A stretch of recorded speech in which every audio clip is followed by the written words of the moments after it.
Yeah. I'm excited about this. Nick Grant is hanging out with me. And kind of offline, I was asking you where you are. You're in LA right now, and kind of what you've been doing. You said you've been on your health kick. I want to get into that right now because health is wealth, especially during this whole pandemic thing that the whole world has been going through. What's your regimen like? What's going on, Nick? Man, just doing these workouts every day. First of all, thank you for having me. Of course. But yeah, I'm getting a little older. Well, let me stop you there. I would not have you on because right now I'm doing things that I respect. And I respect you as an artist. I don't have time for the riffraff, and I want to have elevating conversations. You know what I'm saying? So I wouldn't have had you on if I didn't respect your movement. So there goes that. So talk to me about this record workout. What's happening? Man, I just felt like I was getting a little older. I just wanted to stay in shape. Stay looking young. A little older. Yeah, I mean, I don't do the age thing, but I mean, what do you mean in your body, like mental, like what? Wiser? Just sharper all around, just mentally, physically, just staying sharp and, just taking care of myself. I think that's very important. I want to be here. I want to be able to, at some point, when I have kids or decide to have kids, be able to run around with my kids the way I would like to. So. Okay, so no babies yet?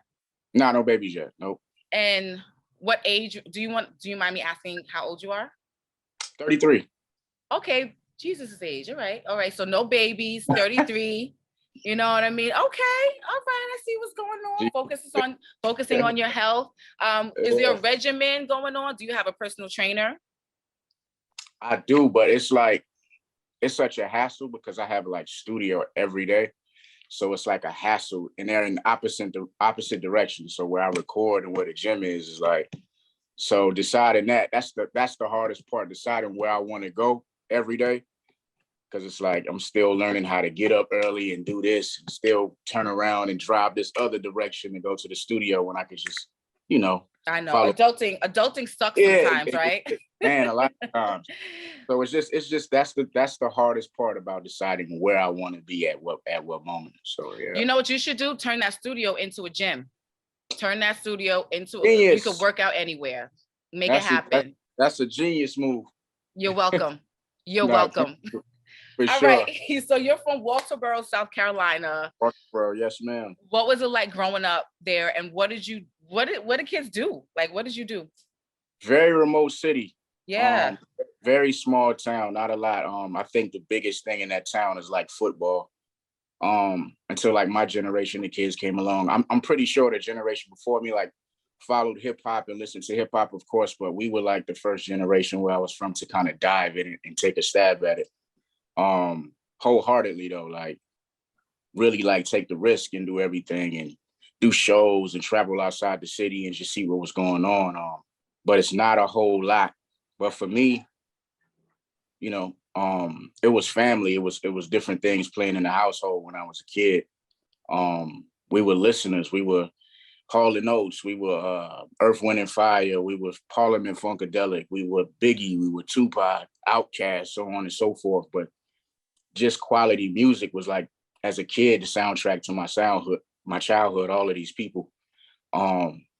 So at some point I just couldn't escape it. It just kind of grabbed me. Yeah. You can hear it all throughout your music. You can hear it and you can hear the growth. You definitely, yeah, you I think you paid homage to those people that you mentioned well. So let's talk, I checked out your EP, Carolina Diaries, right? And you know what I'm saying? Mm-hmm. You definitely flowing straight bars. Thank you. Your new project, Welcome to Loveland. It's a different vibe. I love it, right?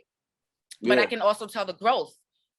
Talk to me about the transition and where you were in the space and time and creating Welcome to Loveland from Carolina Diaries. Dramatic jump. Dramatic jump. Big change in direction. But for me, I just wanted to kind of do something more fun and step outside of the box and step outside of myself. Because you singing, Absolutely. Yeah. Just doing different things and kind of letting those influences all of those people that I just named kind of take over. But more so for me, just changing the narrative of just being a you know, just a lyrical artist. I wanted to show people that I'm just an artist overall, and just kind of dive into that. And, you know, while doing that, just showing people that I'm one of the best. And musically, I feel like it's nothing I can't do. Now, I felt like that. Like, I'm a huge fan of Andre 3 Stacks, right? I hear that, especially through Welcome to Loveland. But I also feel like it's a mashup between Andre and D'Angelo. I don't know if that's one of your influences as well. Am I right in that regard? That's one of my favorite artists of all time. Okay. What's so crazy, I'm gonna tell you, that's spooky that you say that, because the albums that I was listening to while creating this were Voodoo and Love Below. Yep. Those are the two albums that I felt. Yeah, that's like the main. That's crazy. I'm so happy and excited to hear that, because it's like I'm glad those were the main influences that, you know, people kind of picked up on, because it's like those were the albums I was studying, but kind of adding my own twist to it, and I kind of added my own experiences to it, of course. But yeah, those are like two of my favorite artists. Andre was somebody that, you know, kind of embraced me early on, you know, and just told me I was dope, and just kind of told me. Wait, so you got to tell me about that experience. What happened? Where were you? When did this happen? About the conversation. I like details.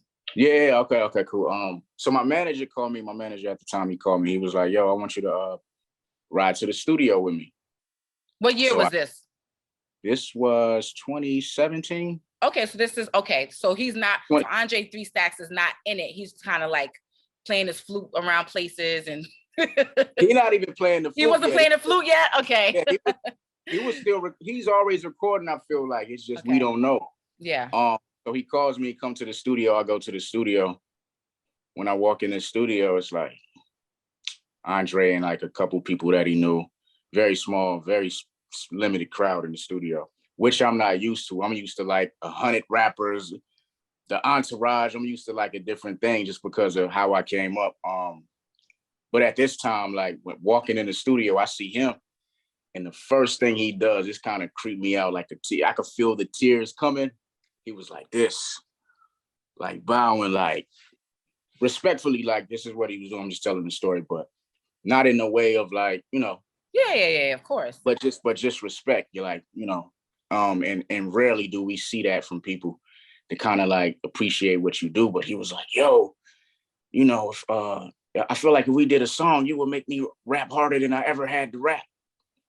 And I'm like, I'm trying to ignore it because I don't want to be like super emotional about what he's saying, but it's like, yo, I'm like, this is Andre 3000 saying this. And I'm like, man, you know, if it wasn't for you, I wouldn't be here. So I remember leaving, and my manager at the time, he asked me, he was like, yo, how'd that make you feel? Like for him to say that.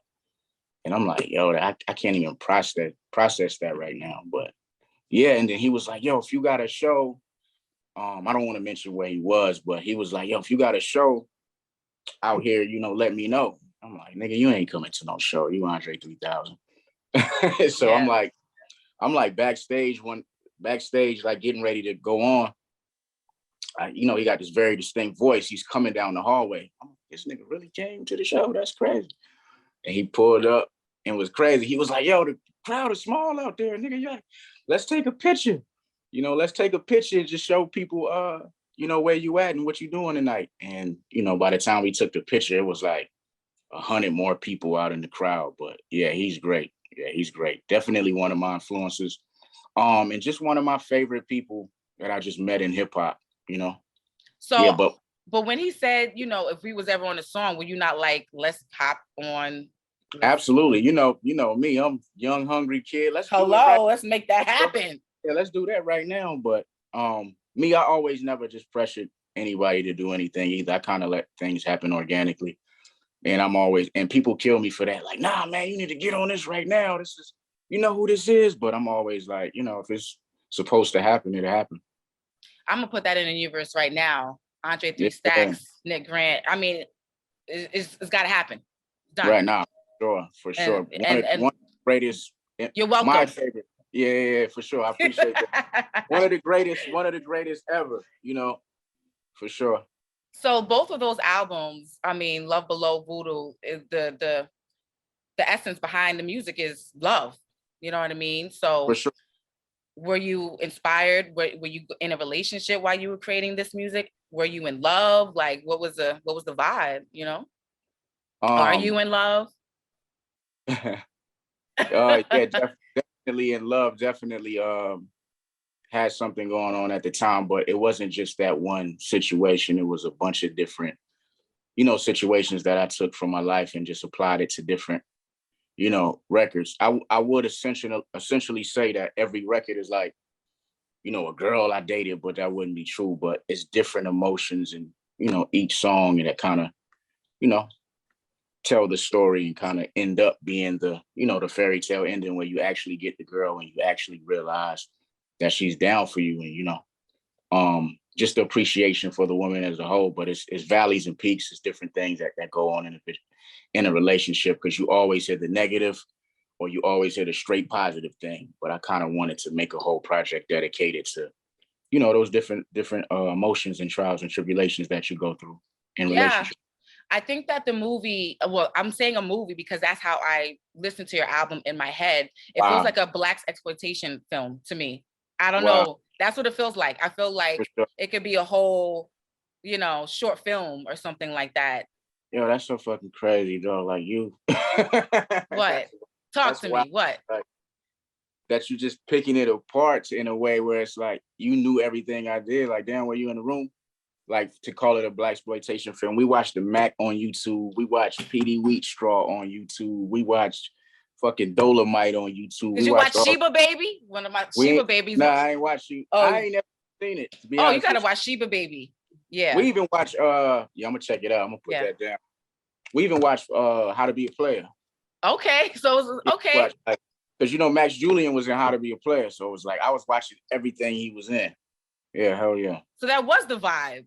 For sure. For sure. That's what I felt. I was like, this is how I feel when I'm listening to it. It's very cinematic, if you will. And I think that you're welcome. And me as a music connoisseur, all my brothers DJ'd. I have 3 older brothers. Like, I'm a very, very musical family. So of course, with what it is that I do, I'm very I guess I have a constructive criticism, because it either moves me or it doesn't. You know what I mean? And your project definitely moved me. And it's a classic. I would think this is one of your classic albums. Yeah. Yeah, I had that thing where it was like I made my first project, which was 88. Mm-hmm. And I had the hump of like, yeah, this album is good, but it wasn't better than 88. And you know, I was, as an artist, that shit got like super frustrated, and it was like, man, I gotta make something better than this, but in a different way. And like, you know, after the first week of dropping it, I had like some of my biggest people that would critique me, say like, yo, this is better than 88. You got over the hump with this one. Like, now you got to figure out how you're gonna make something better than this, you know. So yeah. Are you in that creative space right now? Like trying to, I mean, because this one just came out. So are you already working on the next thing? Absolutely, for sure. I'm trying to drop 3 albums this year. Oh wow. Yeah. Like EPs or full albums? 4 albums. 4 albums. Wow. Oh, so you in the lab? Yeah, absolutely. Every day, like I said, I pick it over the gym every day. So talk to me about, I mean, because we're in a pandemic essentially, you know, sure. And you were still creating music. Mm-hmm. Talk to me about where your mind was and were you inspired in doing, like, how were you still inspired in the pandemic, and what was your mind frame? I'm not gonna lie to you. My mind frame at first was like, damn, where are we going? You know, where like, you know, not being able to get up and get out of the house or see people that I would normally be able to see. Where were you during the pandemic? Like, I was in LA. I've been in LA for almost 4 years now. Okay. So yeah, when it first happened, it was like, man, like just the routine of being able to do certain things every day. Mm-hmm. And then when that stopped, that kind of took a toll on me. Like, man, I can't do this. Man, if I could go here, but if I go here, the people that I'm used to seeing and communicate with aren't there. You know, just that freedom, just that, you know, being able to get up and get out. I felt like that was snatched away from me and mentally kind of took a toll on me. Yeah. But how did you deal with that? What did you do to cope?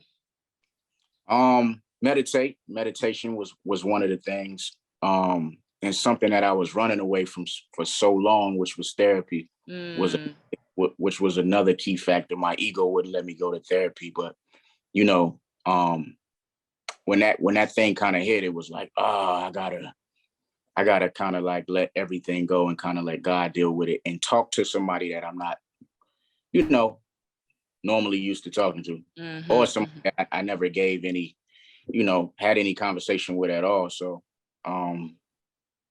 yeah, that was one of the things that kind of helped me out of that situation. I wouldn't say I was in a dark place, but I was in a place of like introspect. Overthinking and just thinking about past situations that I, didn't get over, and it was things that I forgot about. This was the key thing. It was certain things that I got about and suppressed that I never dealt with that just kind of came out in those moments because I had time to just sit with my thoughts and think about different things. So I think we were all in that space. I know I went through my moments, and you're dealing with childhood stuff. You know what I mean? And it also kind of separated the people that were really in your corner and people that were just kind of like associates. Absolutely, for sure. Sure.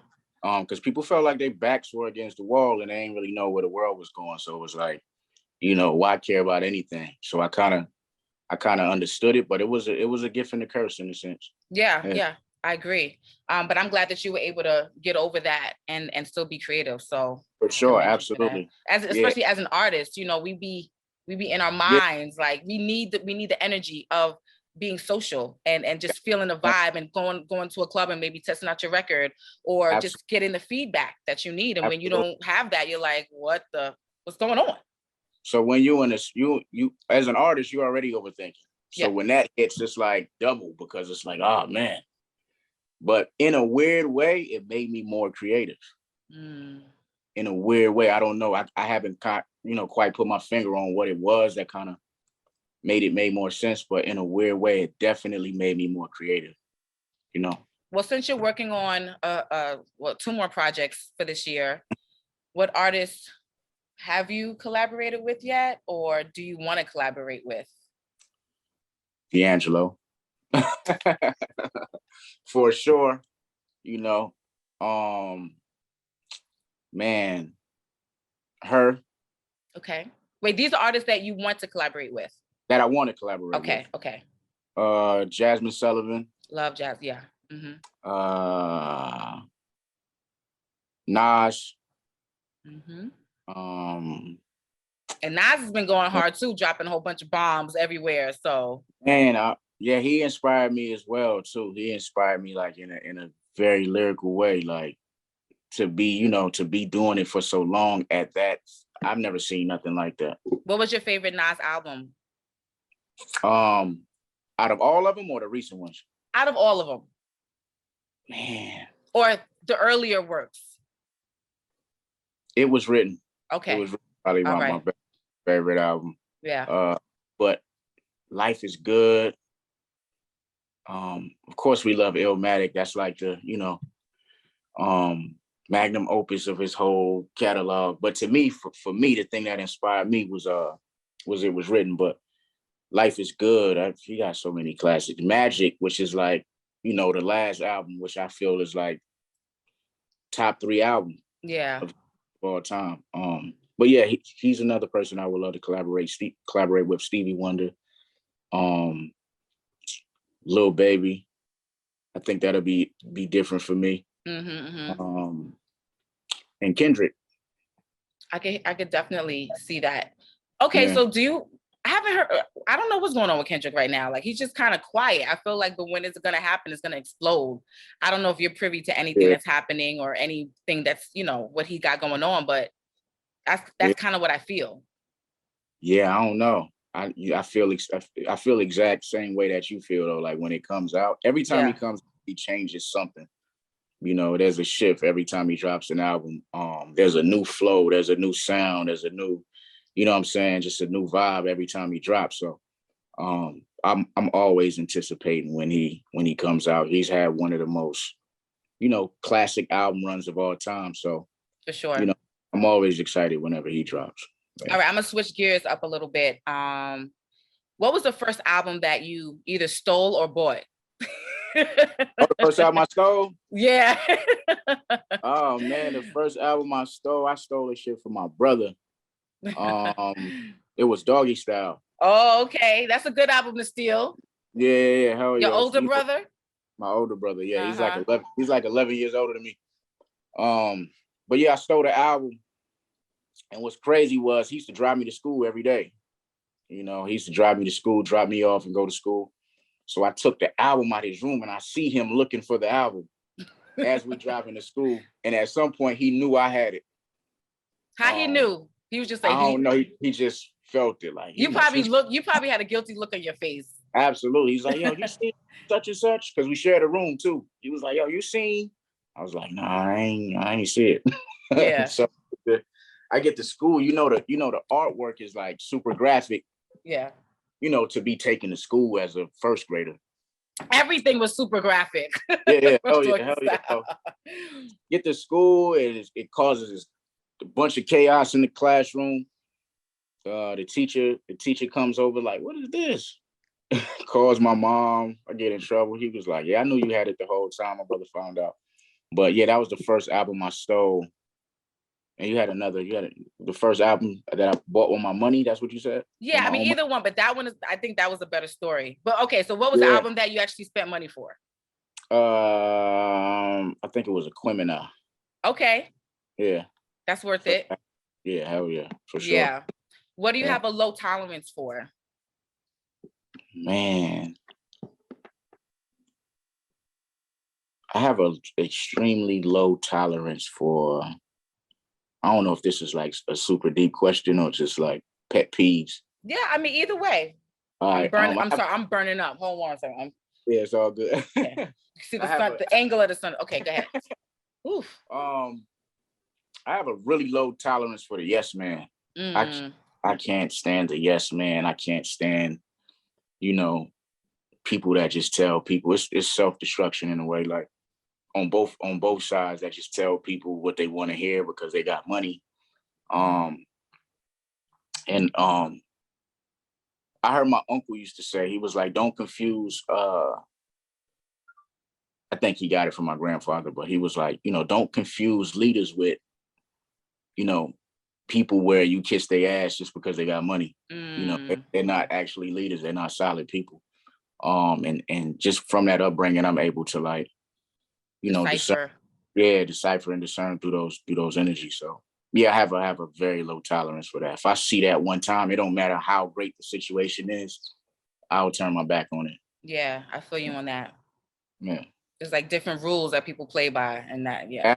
Yeah, absolutely. I can't, and in all honesty, like I feel like my career has kind of taken the longer road because I'm not, I don't adhere to certain things and, just different energies. And I'm not going to kiss ass. I'm not going to tell you what you want to hear just because, I want to benefit from you. My whole thing is honesty. My whole thing is being real with you. My whole thing is, and, if we both carry that, that mindset, we both can get so much further.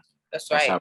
That's how people get better. So yeah, I don't understand the yes man. That's my biggest thing that I don't like. That's right. I mean, you know this, but in the famous words, I did an interview the other night, and I was like, in the famous words of Hall & Oates, I can't go for that. So yeah, it stays true. It holds true. You know what I'm saying? Oh, absolutely. All right. It is Black History Month. I could tell by your lyrics that you be reading and everything like that, watching movies and documentaries. I mean, I think it's important, especially for, even if you don't want to be a role model or a leader, in a sense you are. So what is one book that you read that changed your life as far as being prideful and being Black and knowing your history? Or did you? Or did somebody educate you on that, I think most of it came from education. Black history. I remember like in school we had to read the autobiography of Malcolm X. I think that's the title of it. Yeah. I wasn't like paying as much as attention as I should, but a lot of my schooling on just Black history and digging in the nooks and crannies of that just came from people telling me stuff that sometimes weren't in the books. Sometimes people were afraid to write about. So a lot of my I'm embarrassed to say a lot of it came from just people just teaching me. No. That shouldn't be embarrassing. I mean, my mom was a heavy advocate with that. My brothers, you know what I'm saying? It takes a village. So those people that poured into is important too. Sure. What about a movie that changed your life? A movie that changed my life. Or a documentary?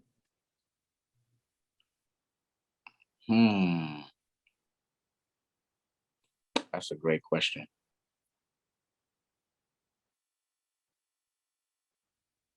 Black history wise, or just period? Just period. Because it obviously made you feel something, being that it changed your life. So whatever makes you feel feels like you're alive and inspires something in you, you know? I think for me, like Boys in the Hood, because it made me ask a bunch of questions. Like what?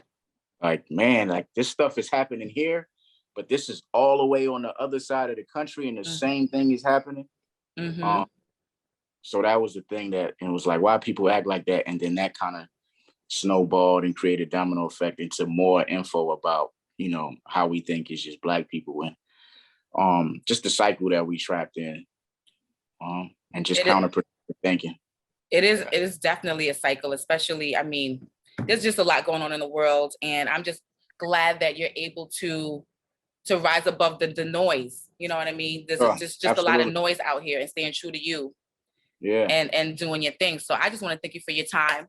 No, thank you so much. I appreciate you for this. It's like this type of stuff means the world to me when people just, you know, just want to talk about what I have going on. So I'm extremely humble. Thank you. Of course. And as far as your future projects are concerned, when can we look out for those? I know you have 2 more dropping this year. So when can we look out for the next one? So can I explain this album to you? Of course, please. It's called So this is the next album after Welcome to Loveland. Yeah, this is the next album. Loveland was just something that I wanted to show people that I can do different things. And, well, you showed us, because I was like, who's this again? What? Okay. For sure. Thank you. So yeah, that was the first, display of like I can do different things. I'm like a true artist. I can kind of focus on the concept and zone in on that. But this next project, it's still conceptual, but it's more traditional in what people used to be doing. But it's titled Sunday Dinner.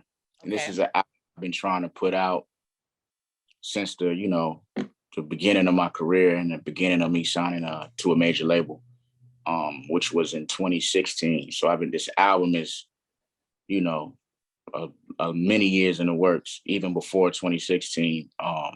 Maybe 10 years I've been working on this album. What inspired this Sunday Dinner album?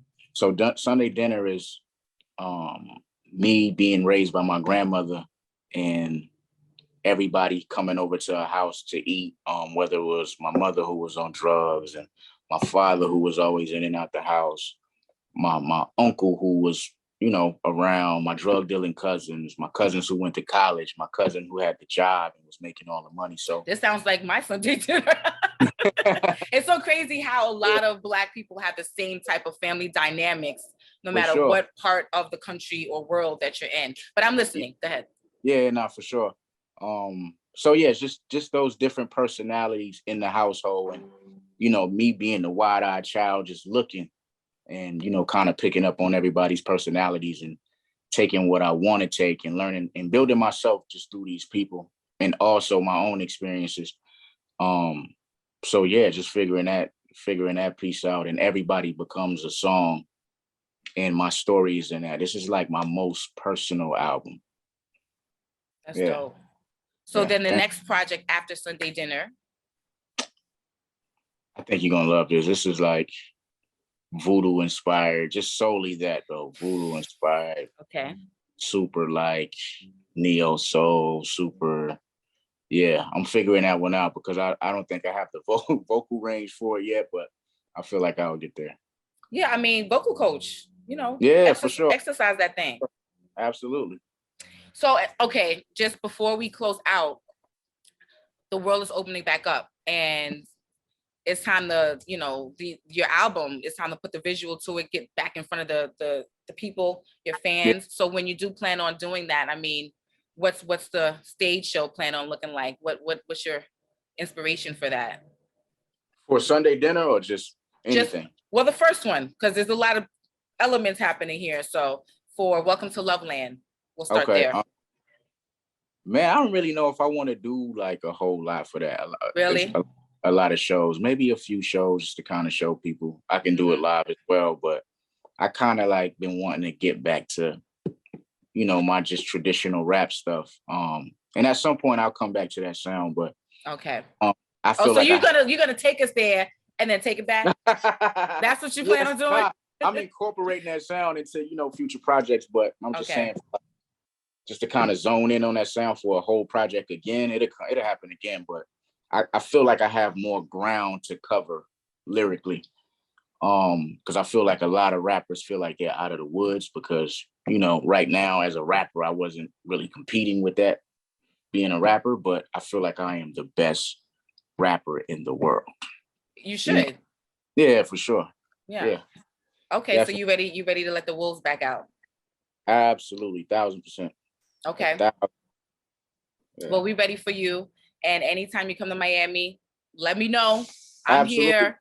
We got to do this again. This was fun. No, when you drop your projects, because you have some more coming out. This is going to be a thing. I thank you so much.